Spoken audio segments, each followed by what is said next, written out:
Bien-aimés, nous vous saluons dans le beau et merveilleux nom de notre Sauveur et Seigneur Jésus-Christ. Soyez bénis de partout où vous êtes en train de nous suivre. Nous sommes en train de parler de la gestion du temps. Et pour cela, nous allons lire quelques versets.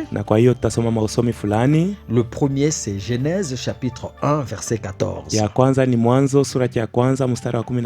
Dieu dit qu'il y ait des luminaires dans l'étendue du ciel pour séparer le jour d'avec la nuit.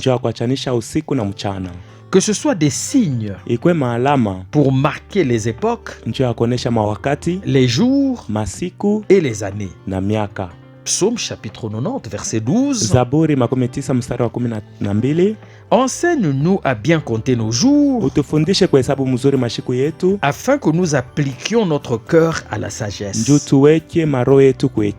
Enfin, Genèse chapitre 2, verset 15.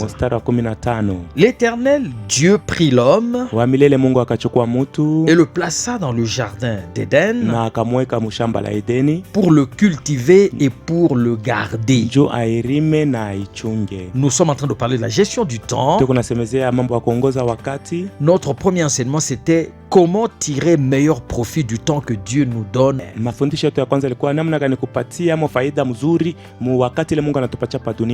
Et là, nous avons vu que Dieu a créé le temps pour l'homme. Il ne l'a pas créé pour lui-même. Dieu est éternel. Il est dans l'éternité. Il est donc en dehors du temps. Il a créé les temps pour l'homme. Et nous avons vu qu'il a créé des luminaires pour présider aux époques, au jour et à la nuit.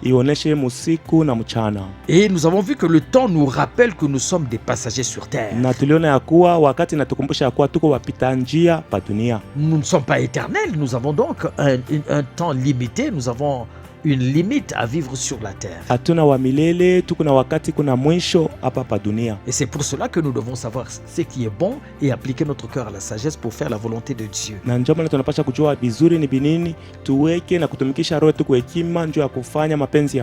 Nous avons vu aussi que le temps est tellement important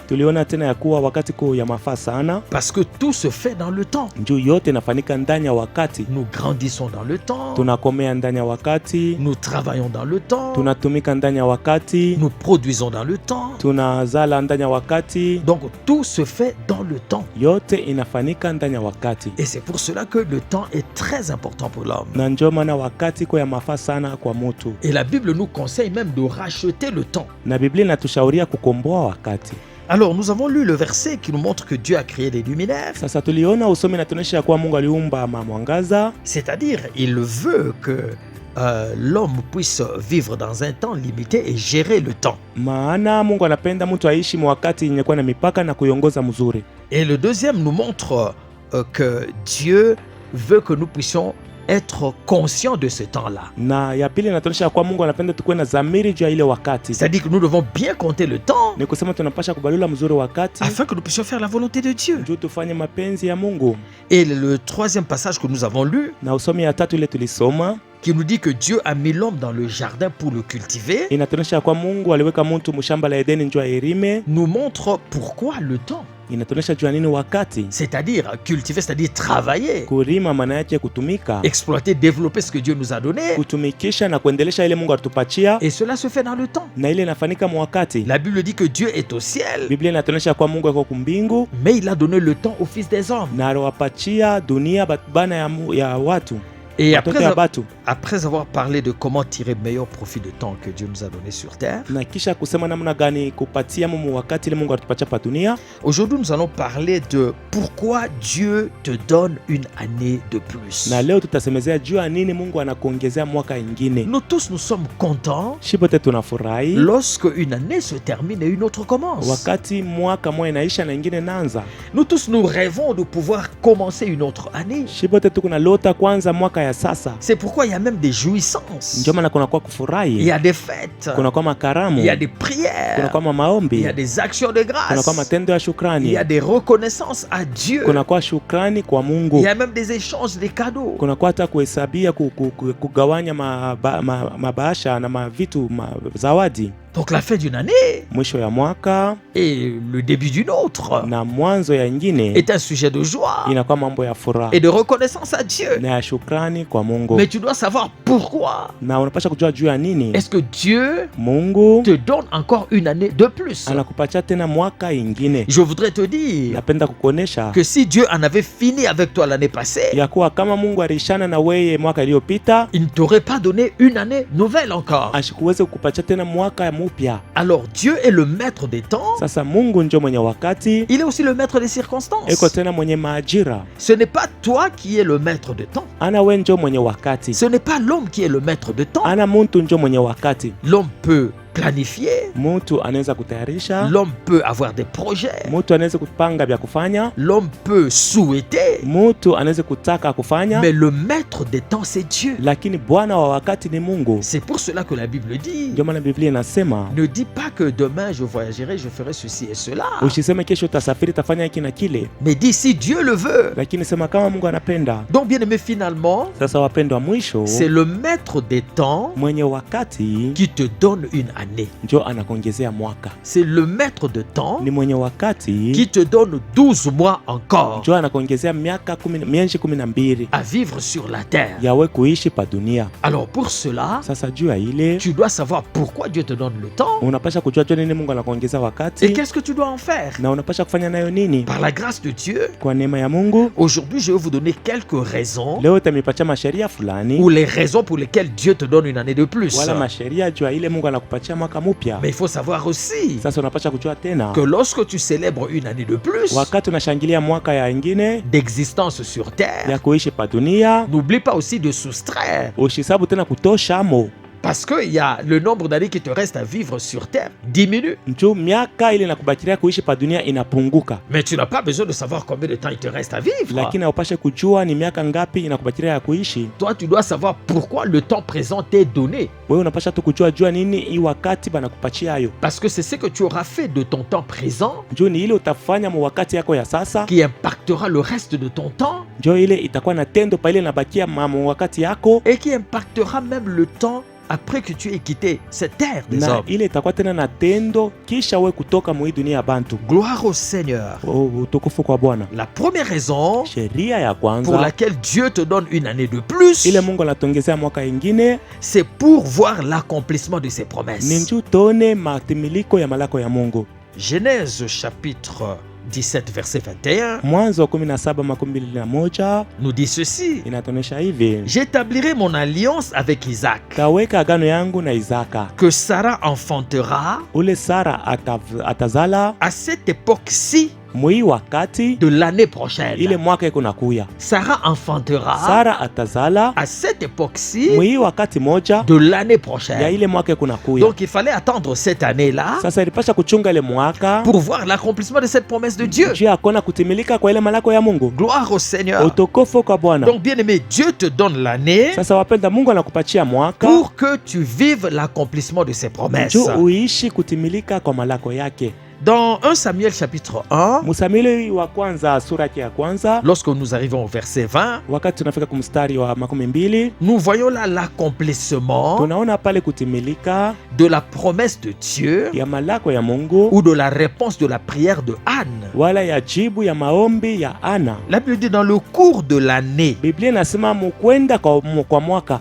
Anne devint enceinte. Ana akachukua mimba et elle enfanta un fils. Na akazala mtoto mwanaume qu'elle nomma Samuel. Ule aliita Samueli. Car dit-elle, maana alisema, je l'ai demandé à l'Éternel. Nilimulomba kwa Mungu. Donc tout se fait dans le cours des années. Sasa yote iko nafanyika mkuenda kwa miaka. Dieu accomplit ses promesses Mungu anatimiza malako yake dans le cours de l'année. Mukupita kwa miaka. Alors je veux dire à quelqu'un, Sasa tuonesha mtu moya, dans cette nouvelle année que tu viens de commencer, mwei mwaka mpya unatokea kwanza, attends-toi à l'accomplissement des promesses de Dieu. Ongolea kutimilika kwa malako ya Mungu. D'autres promesses se sont déjà accomplies dans ta vie. Malako ingine shakufanika maisha yako. Gloire au Seigneur. Utukufu kwa Bwana. Mais cette année-ci, lakini hii mwaka nayo, si Dieu en avait fini avec toi, kama Mungu alikuwa shakwisha na wewe, il n'allait pas te la donner. ashikupasha kukupayo. Il te l'a donné Anakupayo afin que tu vives l'accomplissement de ses promesses. ndio uishi tena kutimilika kwa malako yake. Bien, mais il y a des choses que tu attends. Wapenda kuku bitu bila kunongolea. Il y a des choses que tu as demandées Kuku bitu bila riomba que tu n'as pas encore vues effectivement. au ya biona kweli kweli. Mais laisse-moi te dire, Lakini acha nikuoneshe, il n'y a rien de ce que tu attends hakuna kile kunongolea qui n'ait été rendu disponible par Dieu. kile Mungu ashatayarisha. Tout ce dont tu as besoin Bile bioto kunatafuta existe dans le dépôt de Dieu. bikwako mwakiba ya Mungu. Alors Dieu te donne le temps Sasa Mungu anakupatia pour wakati que tu rencontres ces choses. njoo ukutane na bila Je shakutayarisha. veux qu'avec cette nouvelle année, Napenda pamoja na hii mwaka tu mpya apprennes à vivre avec une attente. ufunde kuishi mwenye kongolea. La Bible ne dit-elle pas Biblia haiseme que le juste ya kuwa mwenye haki vivra par la foi? ataishi kwa imani. Alors bien aimé, attends-toi aux promesses de Dieu. Sasa mupenda, ongojea malako ya Mungu. Attends-toi même à de grandes choses et à de plus grandes choses de la part de l'Éternel. Ongojea bitu binene na binene zaidi vya kutokea kwa Mungu. Parce que la Bible dit, Jo Biblia inasema Dieu qui Mungu nous a donné Jésus-Christ, ule alitupatia Yesu Kristo, comment nous refusera-t-il toute autre chose? je atatukataria bitu bingine? Et la Bible dit, Na Biblia inasema Dieu peut faire au-delà Mungu anaweza kufanya de zaidi ce que nous imaginons kupitia bile tunawaza et de ce que nous pensons. na bile tunafikiri. Alors bien aimé, si tu attends par exemple, Sasa wamupendwa, kama kunaongelea kwa ou mfano bien tu es en train de prier par exemple huku naomba kwa mfano pour la guérison d'un kyste, juu ya kupona kukista, pense que Dieu peut guérir un cancer. wazia asema Mungu anaweza kuponesha kansa. Si tu es en train de prier Kama kunaomba pour réaliser un chiffre d'affaires de $10,000, juu ya kufikisha fedha $10,000, sache que Dieu peut donner $1 million. yu asema Mungu anaweza kuleta milioni ya dola. Si tu es en train de prier Kama kunaomba pour la guérison de sida juu ya kupona kwa ukimwi ou la guérison d'un cancer, wala kupona kwa kansa, pense que Dieu peut même ressusciter un mort. juu asema Mungu anaweza kufufula hata mufu. Donc Dieu Sasa Mungu peut réaliser au-delà de ce que tu penses et de ce que tu imagines. anaweza kufanya kupitia pabile kunawaza na kufikiri, Et ça se fait au cours du temps. na ile kunafanika mukwenda kwa Bien wakati. aimé, une nouvelle année Wapenda, mwaka doit mupya t'apporter de nouvelles espérances. inapasha kuletea taraja mupya. Une nouvelle année Mwaka mupya doit t'amener de nouvelles attentes. inapasha kuletea bitu bile kunongoja bya sasa. Une nouvelle année Mwaka mupya doit t'amener de grands résultats de ta foi. inapasha kuletea mapato yako kufuatana na imani yako. Parce que tout est possible à Dieu Juu yote inawezekana kwa et tout Mungu est possible à celui qui na croit. yote inawezekana kwa ule anaamini. Écoute Habakkuk chapitre 3 verset 2. Shikia Habakuki 3 mstari wa 2 Éternel, wa milele. j'ai entendu ce que tu as annoncé. Mimi shikia bila ulitangaza, Je suis saisi de crainte. minakamatwa na woga. Accomplis ton œuvre Timiza kazi dans yako le cours des années. mukwenda kwa miaka. Ô Éternel, Oh wa milele. donc le temps Sasa wakati permet à Dieu inamruhusu Mungu d'accomplir ses promesses. kutimiza malako yake. Bien-aimé, Wapendwa, il n'y a aucune promesse hakuna malako hata moya de Dieu ya Mungu faite à Israël ile barimulaka Israeli qui est restée non accomplie. ile ribakia bila kutimilika. Parce que notre Dieu Jo Mungu n'est wetu pas un homme pour mentir, ashina muntu juu alande ni un fils d'un homme pour se repentir. wala mwana wa mutu juu ajute. Ce qu'il a promis, Ile alilaka il le réalise. anaitimiza. Et je veux te Na dire mitakonesha de t'attendre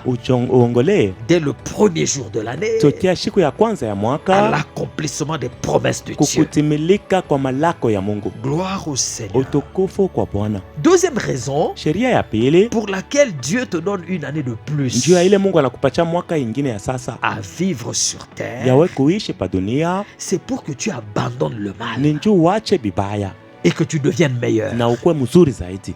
Gloire au Seigneur. Utukufu kwa Bwana. Romains chapitre 2 verset 4. Warumi 2 mstari wa 4. Ou méprises-tu les richesses de sa bonté, Wala unabeula utajiri ya wema wake, de sa patience et de sa longanimité, ya uvumilivu wake na kuvumilia kwake, ne reconnaissant pas que la bonté de Dieu te pousse à la repentance? autambue ya kuwa wema wa Mungu unakusukuma kutubu. Bien-aimé, Dieu wapendwa, Mungu n'est pas comme un homme. ashina sa muntu, il n'agit pas comme les hommes. ashitende sa bantu. Il use de bonté Anatumikisha wema et de patience na uvumilivu pour que l'homme njoo muntu vienne à lui. akuye kwake. Bien-aimé, la bonté de Dieu Wapenda, wema wa Mungu se manifeste inaonekana par sa patience. kupitia uvumilivu wake. Donc toi qui es là, Sasa wewe ule kupale, tu as vécu dans l'alcool, uliishi mumpombe, tu as vécu dans le mensonge, uliishi muongo, tu as vécu dans l'impudicité, uliishi musharati, tu t'es rebellé à Dieu, ulimutombokea Mungu, tu t'es endurci dans le mal, ulifanya moyo kuwa mgumu, uliingia zaidi mbubaya, et tu commences même à oublier la puissance de Dieu. na unaanza kusahau hata uwezo wa Mungu. La Bible dit l'insensé dit en son cœur Dieu n'existe pas. Biblia inasema mpumbafu anasema mroho yake Mungu ashinako. L'insensé pense que le temps c'est lui qui en est le maître. Mpumbafu anawazia sema wakati ni yake. L'insensé parce que lorsqu'il termine une année et commence une autre, c'est par sa force. Mpumbafu anawazia sema pala anaisha mwaka moja anaanza ingine ni kwa nguvu yake. C'est parce qu'il a veillé sur sa santé. Ni njoo alijitunza mzuri. Il a été prudent dans sa vie. Alikuwa mkalamushi maisha yake. Non, ce n'est pas à cause de toi. Hapana, aina juu yako. Le temps c'est un don de Dieu. Wakati ni zawadi ya Mungu. Alors pour cela, bien-aimé, Sasa jua ile wapendwa, fais attention kebange et prends une décision na beba mpango de commencer à mieux vivre pour ton Dieu. ya kwanza kuishi mzuri juu ya Mungu wako. Dans Genèse chapitre 14, Mwanzo 14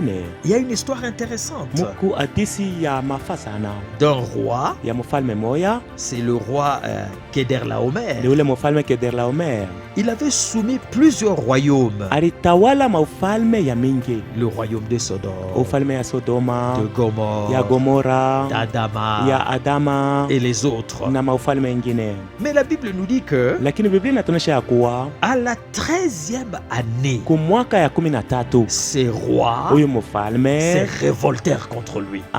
aba bafalme bale walikuwa chini yake bakamutombokea. Parce qu'ils ont dit mais finalement, Njoo balisema mwisho ça fait 12 ans inakuwa miaka 12 que nous sommes dans l'esclavage de ce roi. tuko chini ya butumwa ya mfalme. Nous pouvons aussi nous révolter. Tunaweza na shaka kumutombokea. Nous pouvons prendre notre destin en main. Tunaweza kubeba maisha yetu mikono yetu. Et ça s'est fait au cours de la 13e année. Na ilifanyika mu mwaka ya 13. Bien aimé, je ne sais pas toi, Wapendwa, chijua weye c'est la 40e année ni mwaka ya où ngapi tu es toujours dans le même péché, ungari paka mwile zambi moya, où tu es toujours dans la même faiblesse, ungari paka mwile udhaifu moya, où tu es toujours dans le même problème, dans la révolte contre ton Dieu. ungari paka mwile mambo mwile kumutombokea Mungu. Dieu te donne l'année Mungu anakupatia mwaka pour qu'enfin tu refuses le péché, njoo mwisho ukatale zambi, pour qu'enfin tu te détournes contre Satan njoo sasa umutupie shetani mkongo et que tu commences à faire la volonté de ton na Dieu. uanze kufanya mapenzi ya Mungu wako. Bien aimé, il y a des gens, Wapenda, kuko watu d'année en année, miaka kisha miaka il est toujours le même péché. eko paka mwile zambi moya, Il vient à l'église, aiko na kwa kanisa ya Mungu, il rentre, anarudia mais il fait le contraire de ce qu'on a prêché. lakini kunafanya bila kuachana na vile peko na ubiri. Ce n'est pas Dieu qui ne veut pas que tu ne changes Aina pas. Mungu ndio anakatala ugeuke. C'est toi qui ne veux pas te révolter contre Ni Satan. wewe aupende kumtombokea shetani. Si tu appliques ta volonté Kama unaweka kutaka kwako avec la grâce de Dieu, na neema ya Mungu, cette année tu vas changer. hii mwaka utageuka. Dieu veut que tu deviennes meilleur. Mungu anapenda uko mzuri zaidi. C'est pour cela que la Bible parle de sanctification. Ndio maana Biblia inasemezea utakaso. Nous sommes saints, Tuko watakatifu, mais nous devons nous sanctifier. lakini tunapasha kujitakasa. C'est-à-dire faire des progrès, Maana yake kufanya maendeleo, faire des avancées kufanya kwenda mbele, en devenant semblable à Jésus-Christ. mkumufana Yesu Kristo. Et ça s'accomplit dans le temps. Na ile kunafanyika mu wakati. Bien aimé, cette année, Wapendwa, hii mwaka Dieu te la donne Mungu anakupa yo pour que tu deviennes meilleur. njoo kuwe mzuri zaidi. Cette année, Hii mwaka tu dois la terminer unapasha kuisha plus dans la sanctification que tu ne l'avais commencé. mutakaso zaidi kuliko vile ulianza.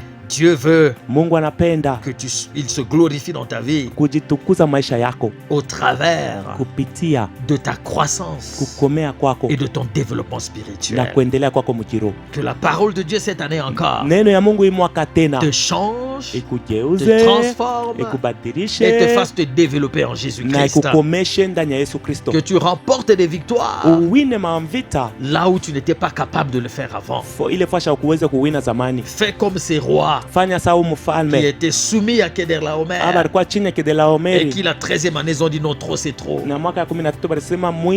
Nous refusons l'esclavage. Toi aussi refuse l'esclavage de Satan et commence à vivre ta liberté en Jésus-Christ. Écoute ce qu'Ecclésiaste nous dit dans son chapitre 6 verset 3. Quand un homme aurait 100 fils, vivrait un grand nombre d'années, et que les jours de ces années se multiplieraient, si son âme ne s'est point rassasiée de bonheur, et si de plus il n'a point de sépulcre, je dis qu'un avorton est plus heureux que lui. Alors bien aimé, la mort précoce est triste. Pourtant une longue vie ne garantit pas qu'on jouira nécessairement de ce que Dieu nous a accordé. Lorsque une vie, qu'elle soit longue ou courte, ne connaît pas Dieu, c'est une perte.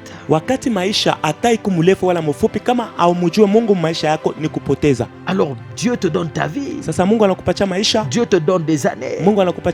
Pas pour que tu te réjouisses de la longueur de ta vie, mais pour que tu vives le bonheur que Dieu a prévu pour toi en Jésus-Christ. Le bonheur, c'est ne pas jouir des choses du monde, mais le bonheur, c'est jouir de la bénédiction en Jésus-Christ. Parce que celui qui n'a pas joui de sa destinée en Jésus-Christ, c'est comme un avorton.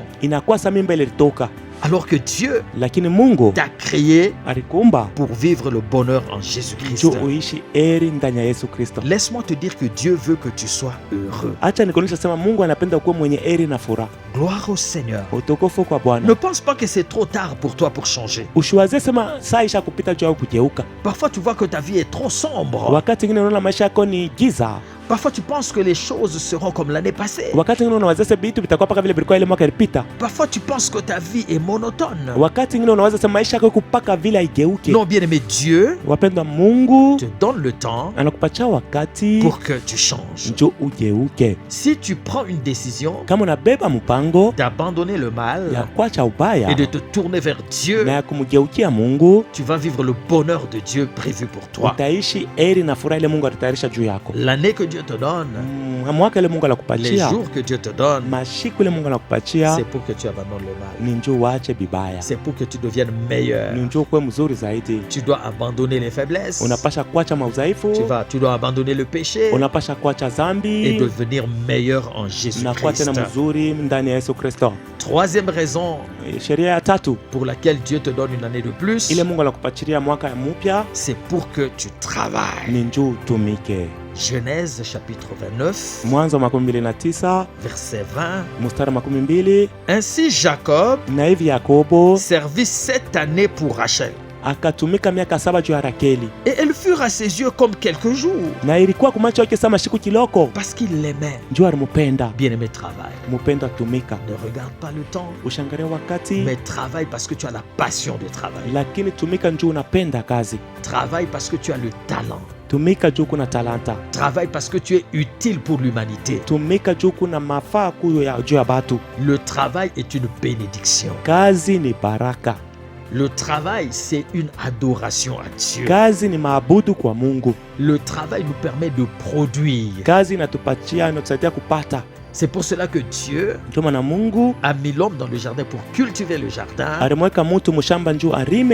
avant même qu'il n'y ait péché.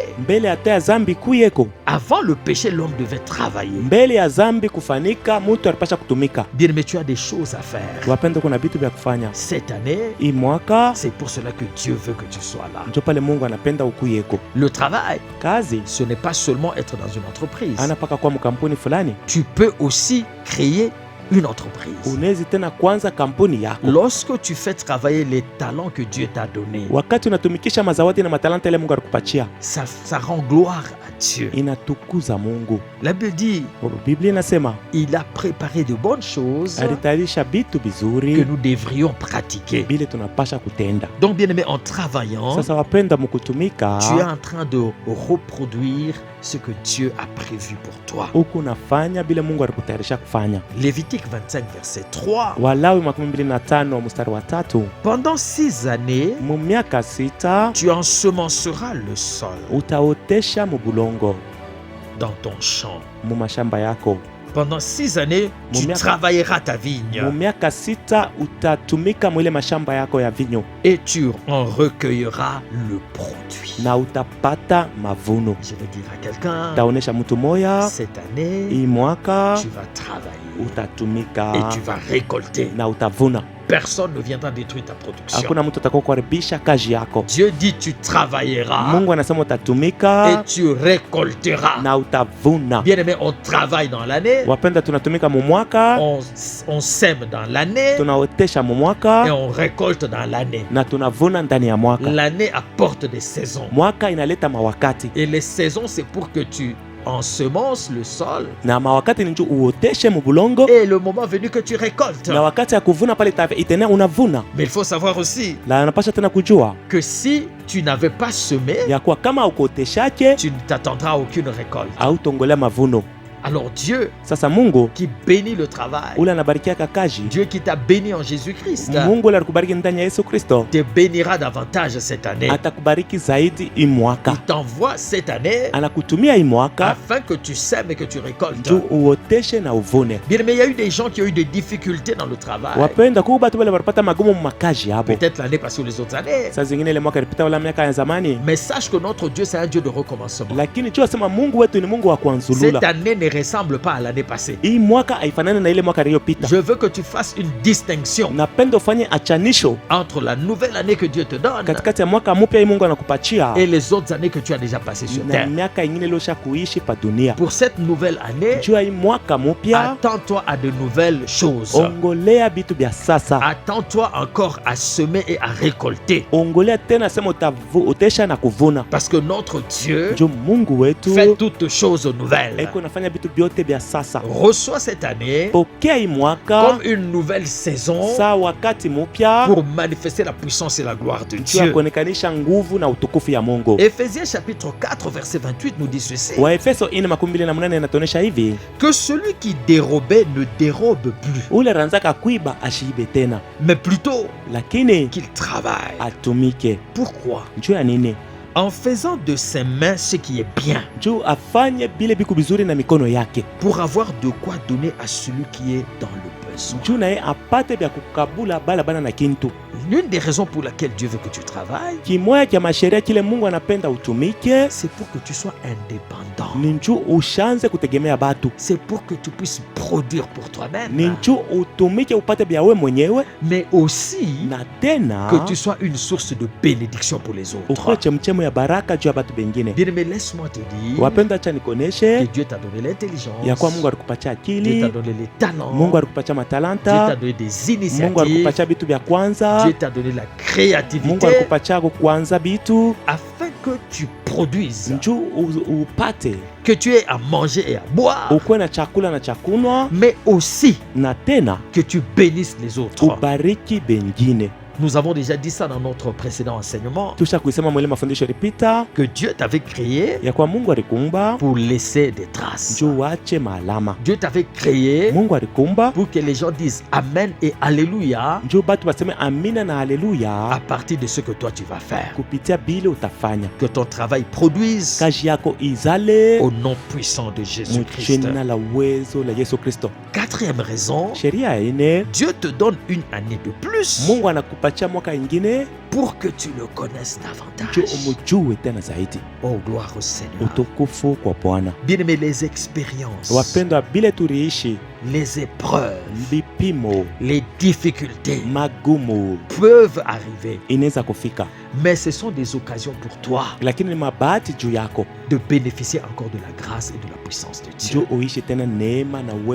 Ce sont des occasions pour toi de prier et de voir tes prières être exaucées. Ce sont des occasions pour toi d'avoir encore des témoignages pour le Seigneur. Ainsi, plus le temps avance, plus ta connaissance du Seigneur augmentera. Bien aimé, les épreuves et les circonstances que tu rencontreras au cours de cette année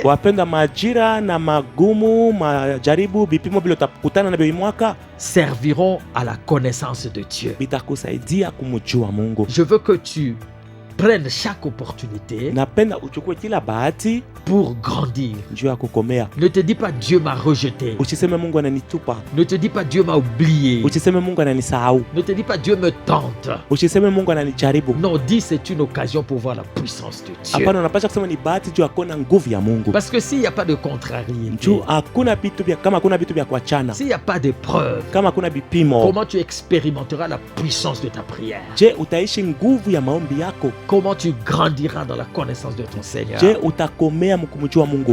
Une autre chose, c'est la parole de Dieu. Dieu te donne le temps en vue pour toi de méditer, en vue pour toi d'écouter sa parole, en vue pour toi de remplacer ce qui est dans ton cœur par la parole de Dieu. Ainsi, tu grandiras et tu expérimenteras la puissance de Dieu. Paul est en train de dire à Timothée, donne-toi tout entier à ces choses, c'est-à-dire aux choses de Dieu, à la parole de Dieu, au ministère. Donne-toi tout entier. Bien aimé, avec le temps que Dieu te donne, donne-toi tout entier à sa parole. Et Paul continue en disant, afin que tes progrès soient évidents. Donc bien aimé, lorsque tu te plonges dans la parole de Dieu, lorsque tu veux connaître Dieu, plutôt que de le juger, tu vas découvrir la richesse de Dieu. Et tu iras de victoire en victoire et de gloire en gloire. Et cela se fait dans le temps. Que le temps que Dieu te donne, que cela puisse te servir à le connaître davantage. Cinquièmement, Dieu te donne une année de plus pour que tu essayes encore. Si tu avais essayé, tu avais échoué, les choses avaient capoté, ça n'avait pas marché, ne regarde pas à ce que tu as perdu, mais regarde au temps que Dieu te donne pour recommencer les choses. Dans la parabole de vigneron dans Luc chapitre 13, le vigneron lui répondit, Seigneur, laisse-le encore cette année. Je creuserai tout autour et j'y mettrai du fumier. Peut-être à l'avenir donnera-t-il du fruit. Sinon tu le couperas. Laisse-le encore cette année. Bien aimé, cette année encore, tu as des choses à réessayer. Tu as des choses à recommencer. Bien aimé, un échec ne signifie pas que tu vas échouer toute ta vie. Non, Dieu te donne un temps pour corriger les erreurs, pour commencer, pour recommencer encore, parce que Dieu veut que tu réussisses. Ne regarde pas en arrière à ce que tu as perdu, mais regarde devant, là où la gloire de Dieu t'attend. Paul oublie ce qui est en arrière. Il oublie et le succès, et les échecs, et les difficultés. Parce que le succès, la gloire, se trouve devant. Alors le serviteur a dit à son maître de ne pas couper la vigne, de laisser encore une année pour essayer. Bien-aimé, une année que Dieu donne, c'est une année pour essayer encore. Ne te décourage pas. Ton identité, ce n'est pas l'échec. Ton identité, c'est le succès en Jésus-Christ. Bien-aimé, nous devons noter que le meilleur est à venir. Et le succès est plutôt devant nous. Le succès se trouve au bout de la persévérance.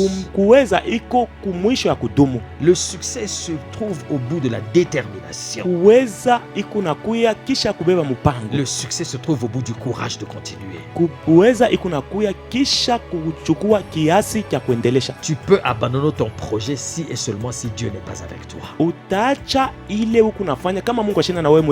Mais comme tu es avec le Seigneur, continue et tu réussiras. Ne sois pas intimidé par les échecs, par les découragements, mais plutôt apprends de ton échec et continue parce que Dieu te donne encore une année. Sixièmement, Dieu te donne une année de plus pour faire un choix déterminant pour le reste de ta vie. Bien-aimé, le plus grand pouvoir que Dieu a donné à l'homme, c'est le pouvoir de choix. Cette année, tu peux faire des choix qui vont changer ta vie. Cette année, tu peux faire des choix dont les traces vont demeurer. Tu as le pouvoir de la décision. Prends une décision cette année d'abandonner quelque chose. Prends une décision cette année de commencer quelque chose. Prends une décision cette année de sortir des lamentations et des inquiétudes. Prends une décision cette année de tenter une nouvelle chose. Lorsque tu décides avec le Saint-Esprit, tu vas impacter ta vie. Tu vas changer le cours de ta vie. Jacob est resté travailleur pendant longtemps chez son oncle Laban. 21 ans. Mais une autre année, il a dit j'arrête maintenant. Et sa vie a changé ce jour-là. Il était travailleur. Il est devenu patron de lui-même. Bien-aimé, Dieu te donne l'année pour que tu décides. Il y a aussi des grandes décisions que tu dois prendre. Mais c'est pour la gloire de Dieu. Lorsque tu décides, tu laisses la place à Dieu au lieu de gérer toi-même ta vie. La gloire de Dieu va commencer à se manifester. Bien-aimé, nous marchons avec Dieu par la foi. Il y en a qui ont été longtemps dans le mal et ils se posent la question, si j'abandonnais, qu'est-ce qui m'arriverait? Je veux te dire que lorsque tu vas abandonner, tu vas tomber entre les mains de Dieu et lui ne peut jamais te décevoir. Il a un projet pour toi et ta vie va être transformée, tu vas témoigner pour le reste de ta vie. Que Dieu bénisse tous ceux qui ont suivi cet enseignement. Maintenant, je vais brièvement prier pour vous. Au nom de Jésus-Christ, Père, je prie que tes enfants gèrent leur temps comme toi tu le veux. Je prie, Seigneur, que l'année de plus que tu leur as donnée et toutes les années que tu leur donneras, que sera apporte de changement, qu'ils prennent des décisions pour te servir, qu'ils deviennent meilleurs. J'arrête l'idée de regarder en arrière. J'arrête l'idée de s'identifier aux déceptions et aux échecs. Qu'ils tournent le regard vers toi, parce que c'est toi qui leur as donné une année de plus et tu as un projet pour eux. Soyez bénis béni pour cette année. Au nom puissant de Jésus-Christ. Réussissez dans toutes vos entreprises. Au nom puissant de Jésus-Christ. Maintenant, je vais prier pour les malades. Si tu es malade, touche là où tu as mal. Si c'est une personne qui ne peut pas bouger, tu peux poser la main sur cette personne.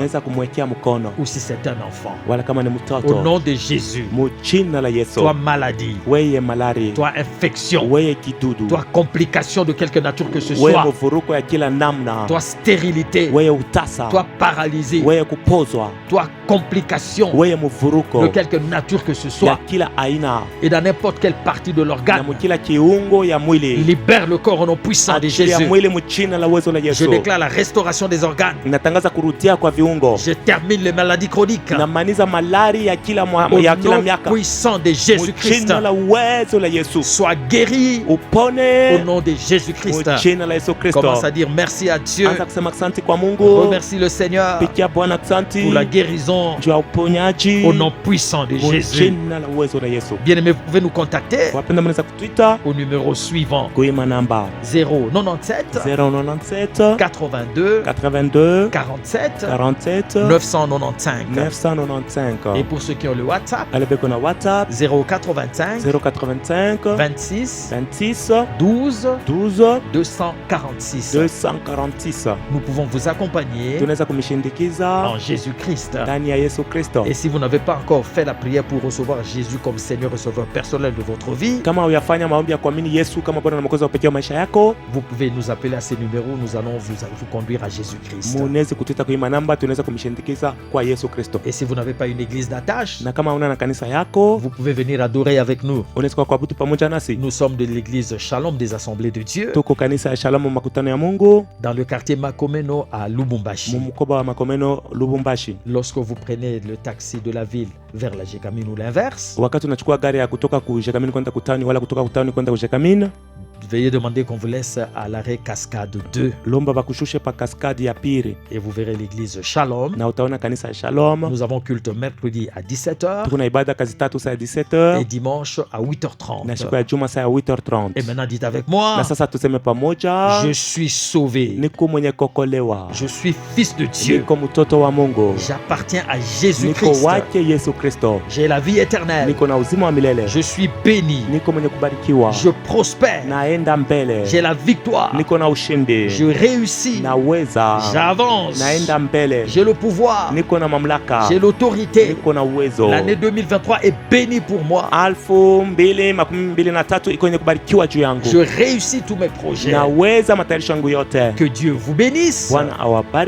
Jouissez de la vie abondante et de votre destinée en Jésus-Christ. Au revoir et à la prochaine. Na kwa siku ijayo.